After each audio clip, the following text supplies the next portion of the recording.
eh, seluruh wartawan yang sudah hadir di sini.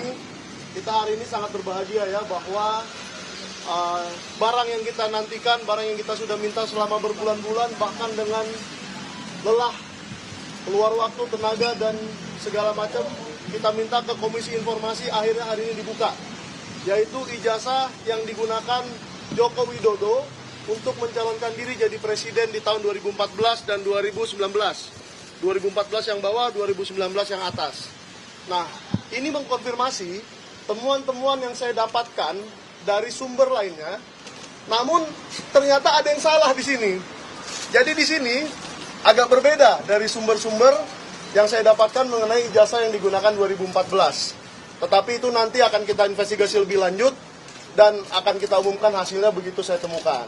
Nah, untuk Pak Bonatua saya ucapkan selamat bahwa penelitiannya telah membuahkan sebuah hasil ya. Dan nanti akan dibukukan ya Pak Bonatua. Ya. Akan dibuat menjadi sebuah buku yang semoga akan menjadi penerusnya Jokowi White Paper. Ya. Silakan Pak Bonatua untuk dijelaskan apa yang akan dilakukan. Baik, terima kasih ya. Assalamualaikum, Shalom, Om Swastiastu, Namo Buddhaya, Salam Kebajikan. Maaf, pas saya ngopet nih, takut slip tang. Jadi, ya selamat siang kepada rekan-rekan media, ya. Terutama ya, saya mengucapkan selamat Hari Pers ya. Nah, jadi sekarang kan Hari Pers nih. Ya. Ini sekaligus membuktikan bahwa keterbukaan informasi juga dambaan dari insan pers. Bagaimana perjuangan ini adalah buktinya bahwa perslah yang menjadi corong kita ke publik menyampaikan ini. Ya. Jadi terima kasih sudah hadir ya. Saya juga mengucapkan terima kasih buat pemerhati demokrasi, juga keterbukaan informasi, dan terutama untuk masyarakat Indonesia yang selama ini mungkin mohon maaf kata ya kalau saya salah. Yang menurut saya sekarang ada tiga masyarakat Indonesia terbelah tiga ya. Pertama, orang yang percaya bahwa ijazah beliau ada dan asli, dan orang yang ragu-ragu, serta yang ketiga adalah orang yang tidak percaya. Nah, selama ini kita dijebak pada situasi sudah ranah keyakinan, bukan ranah ilmiah. Nah, dengan adanya ini ya, pada inti kita mencoba menawarkan suatu pendekatan baru, yaitu pendekatan fakta empiris. Karena saya peneliti, inilah hasil fakta empiris itu. Jadi saya harap masyarakat yang terbelah, yang tadi tiga itu, kembali ke jadi masyarakat ilmiah yang mari melihat ini semua sebagai alat sah untuk diteliti. Ya, ini tentunya sama-sama kita tahu bahwa proses ini kita mulai sejak 3 Agustus yang lalu dengan proses yang panjang dari awal permintaan informasi, lalu KPU mengeluarkan keputusan 731 untuk mengatakan bahwa informasi saya ditolak karena melanggar keputusan KPU 731. Setelah itu publik marah. Setelah publik marah, DPR juga ikut marah, Komisi 2 ikut memanggil mereka. Lalu setelah itu saya juga mengirimkan keberatan, dan keberatan saya itu dijawab dengan dicabutnya keputusan 731 dan disertai dengan diserahkan juga yang 2 ini, tapi ya dengan 9 item yang disembunyikan. Ya. Nah, lantas saya tidak puas, 9 item itu harus dibuka karena ini dalam rangka demokrasi, yaitu jendela keterbukaan informasi. Akhirnya saya sidang sengketakan di Komisi Informasi Publik dan sampai 6 kali sidang ya sejak November ya. Akhirnya keputusan KIP mengatakan bahwa saya menang. Permintaan saya membuka 9 item diterima. Setelah itu KPU dikasih kesempatan untuk banding ke petun.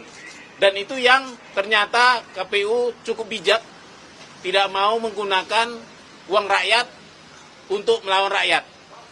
Ya, dengan kata lain, terima kasih KPU ya. Artinya memang ini buktinya bahwa tak sempat saya simpan ini, selalu langsung saya kasih ke publik. Nah, dengan begitu ya, mengapa inti acara kita ini adalah menerima salinan resmi fotokopi ijazah, ya ini saya fotokopi ijazah terlegalisir berwarna tanpa sensor. Menyambung kata Bang Mike tadi, Ya. inilah data ijazah pertama dari pintu depan KPU. Meskipun saya tahu, saya teliti banyak ijazah yang dari pintu belakang yang beredar ya. Nah, ini nanti akan kita teliti, tujuannya peneliti, mohon kita dibantu ya Pak publik.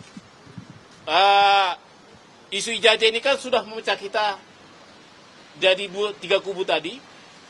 Nanti mari kita di medsos, di mana-mana kasih data yang benar. Ya. Yang pasti jangan sampai kita menjadi fitnah. Ya, jangan sampai kita terjebak perbuatan tidak menyenangkan, melanggar undang-undang. Kita ini bisa jadi peneliti dengan apa? Dengan data yang benar. Inilah data yang benar. Ini resmi dari KPU lembaga negara. Meskipun kan harus ingat bahwa ini memang benar data sekunder, tapi ini belum teruji secara klarifikasi maupun autentikasi. Artinya ini masih asumsi. Jadi mari kita meneliti dengan bijak. Artinya kalaupun nanti ini kita temukan benar atau salah, kita masih butuh yang namanya yang fisiknya, sumber fisik dari fotokopi ini. Ya. Jadi dari sini ya saya catat kita ini bisa, ini ada kelebihan dan kekurangannya dari fisik asli fotokopinya. Yang pasti yang kita minta ini kan fotokopi terlegalisir 5 tahun, 5 periode, 2005, 2010, 2012, 2014, 2019. Yang ini baru 2. Nah, yang mengikuti sepanjang zaman itu adalah legalisir ini. Ini selalu identik membawa jejak-jejak administrasi. Ya, bagaimana ini keluar ini nggak sembarangan. Ini pasti ada sebuah proses administrasi di baliknya. Itu bisa kita mintakan juga ke UGM. Dimulai dari siapa yang meminta, siapa yang melegesnya, siapa yang pihak KPU yang memverifikasi administrasi. Ya, itu bisa bisa jadi verifikasi validasi dokumen 5 dokumen tadi. Berikutnya kesamaannya ini dengan yang sumber fotokopinya. Saya bilang sumber fotokopi ya, saya belum berani bilang itu asli ya. Sumber fotokopinya, katakanlah asumsinya itu asli ya, adalah semogalah informasi ini. Ya.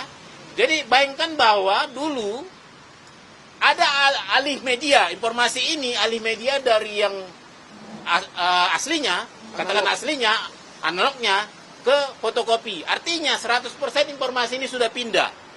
Misalnya nama, logo, foto, tanggal lahir ya kan, tanda tangan, ini sudah 100% pindah alih media dan 100% bisa dipertanggungjawabkan jika ada yang ingin menelitinya. Misalnya tanda tangan tuh bisa teliti apa?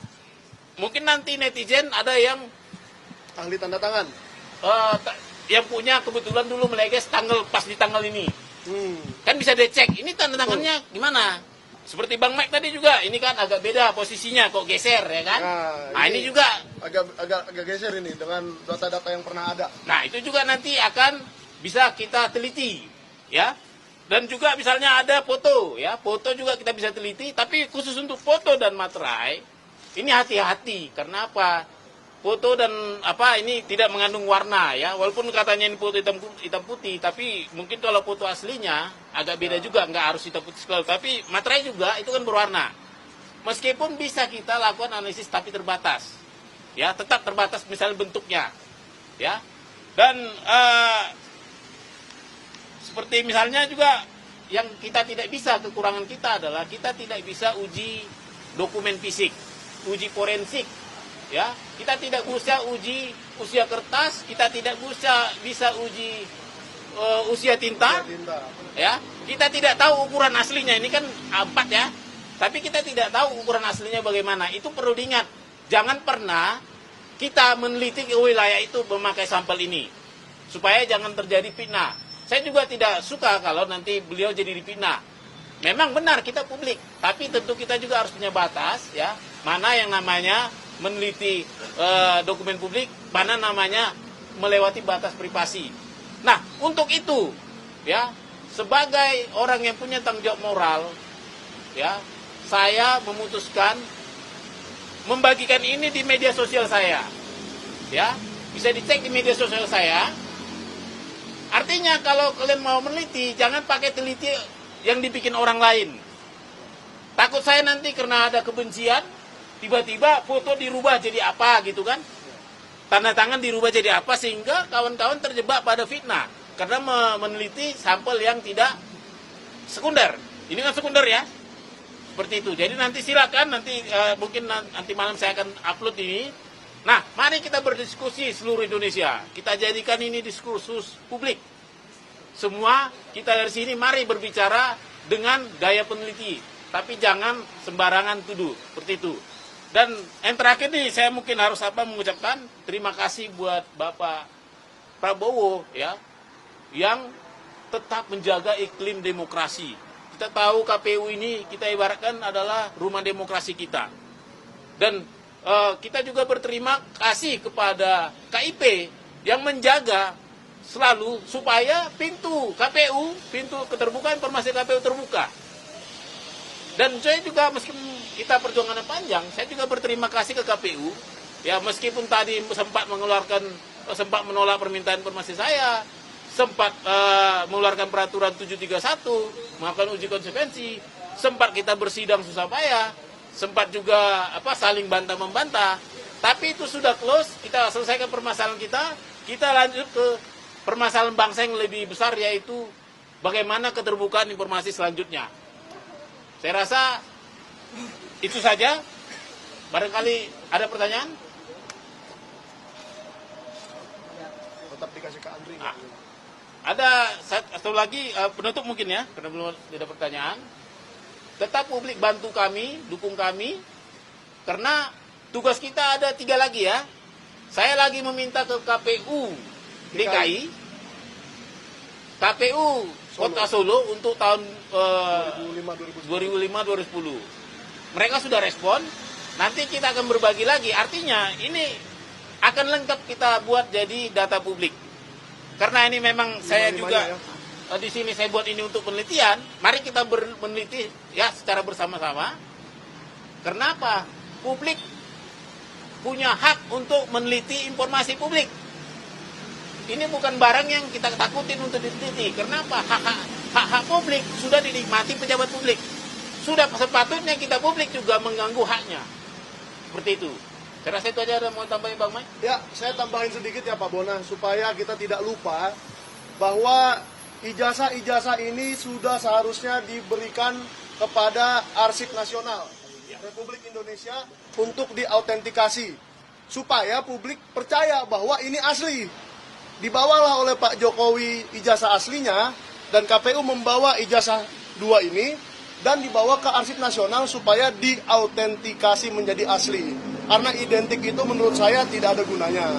Nah, yang kedua, tolong KPU Solo dan KPU DKI Jakarta, sudahlah, kita sudahi saja sidang itu. KPU RI saja sudah memberikan, ada apa lagi yang bermasalah di sini? Berarti ini adalah data publik dan harus diberikan. Yang ketiga, jangan salah, ada 1 orang lagi yang masih dipermasalahkan ijazahnya atau surat keterangannya. Kalau ini diberikan, maka Gibran Raka Buming Raka juga harus memberikan hal yang sama. Saya di sini netral, bukan menyerang siapa-siapa, tetapi kalau 1 bisa diberikan, semua harus diberikan. Bahkan kelulusan akmilnya Pak Prabowo pun boleh diberikan. Jadi jangan ada yang dibilang tabu atau wajangan karena dia masih menjabat, tidak. Menurut saya akan lebih gentle, lebih keren, lebih anak muda, lebih Gen Z kalau Pak Gibran juga memberikan hal yang sama kepada kita. Sudah, itu aja dari saya. Ya, makasih. Ya, makasih ya. begini.